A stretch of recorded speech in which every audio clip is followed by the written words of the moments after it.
Assalamualaikum warahmatullahi wabarakatuh. Kembali lagi dengan saya Ashabul Kahfi. Pada video kali ini saya akan memperlihatkan kepada teman-teman salah satu strategi yang saya terapkan di konter saya untuk meningkatkan transaksi di konter saya. Nah, adapun transaksi yang di konter saya ini terjadi pada tanggal 31 bulan 12 2022, 31 Desember 2022 atau menjelang malam tahun baru ya teman-teman. Jadi seperti itu. Nah, jadi strateginya ini saya tetap membuka konter saya meskipun menjelang malam tahun baru, di mana konter-konter lain itu banyak yang tutup.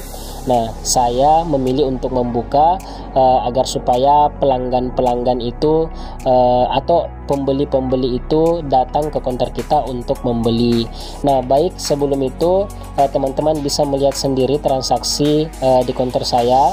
Saya percepat videonya agar supaya durasi. Saya juga kemudian ada beberapa transaksi yang saya cut agar supaya durasinya tidak terlalu lama.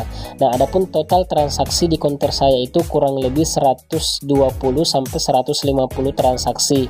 Ini sangat meningkat daripada hari-hari biasanya ya teman-teman, yang hanya sekitar 30 sampai 50 transaksi.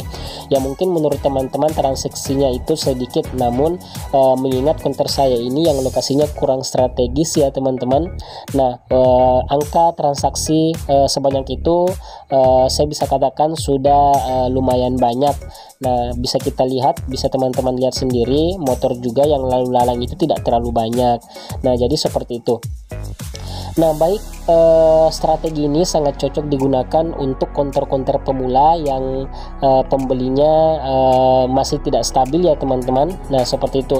Nah, perlu teman-teman ketahui, saya ingatkan kembali bahwa pada saat saya membuka konter saya, total transaksinya itu biasa hanya sekitar 1 sampai 2 pembeli per hari.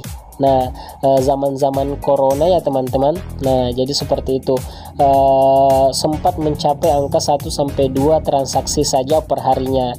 Namun setelah saya menerapkan strategi ini, nah sedikit demi sedikit transaksi saya itu meningkat. Nah, baik. Jadi bagaimana agar supaya strategi ini diterapkan kemudian akan berpengaruh kepada transaksi-transaksi berikutnya? Nah, baik, akan saya jelaskan. Nah, pertama-tama sebelum hari-hari perayaan besar ya teman-teman. Nah, contohnya seperti ya malam tahun baru, semua kan orang akan merayakan.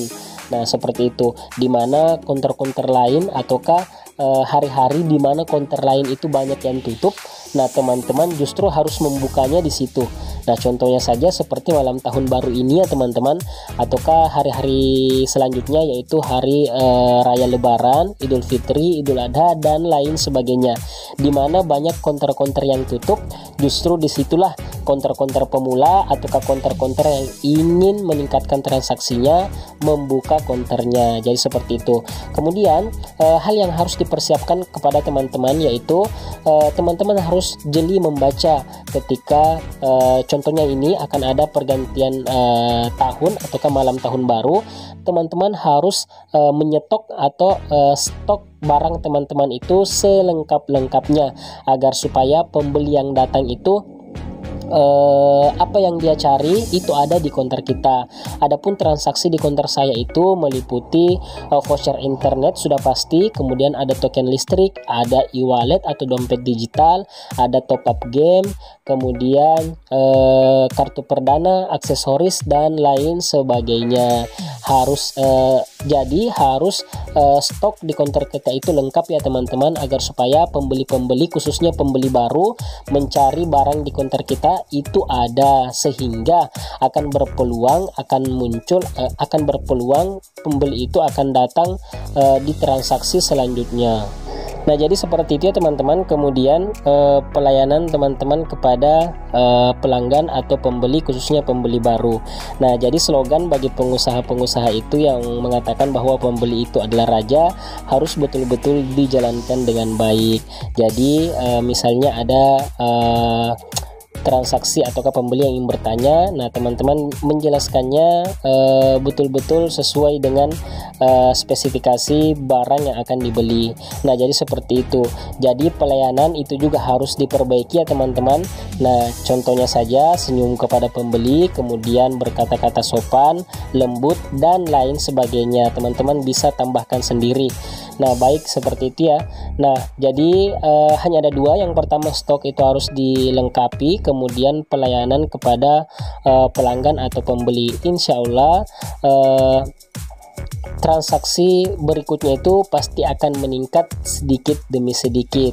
Nah, baik, jadi yang di awalnya saya hanya mendapatkan 2 transaksi per hari, nah menjadi seratusan lebih transaksi per hari. Baik, semoga video ini bermanfaat. Mungkin sekian dulu video yang dapat saya sampaikan. Semoga teman-teman bisa mempraktekkannya ya, agar supaya transaksinya makin hari makin meningkat. Semoga video ini bermanfaat. Sekian dari saya. Wassalamualaikum warahmatullahi wabarakatuh.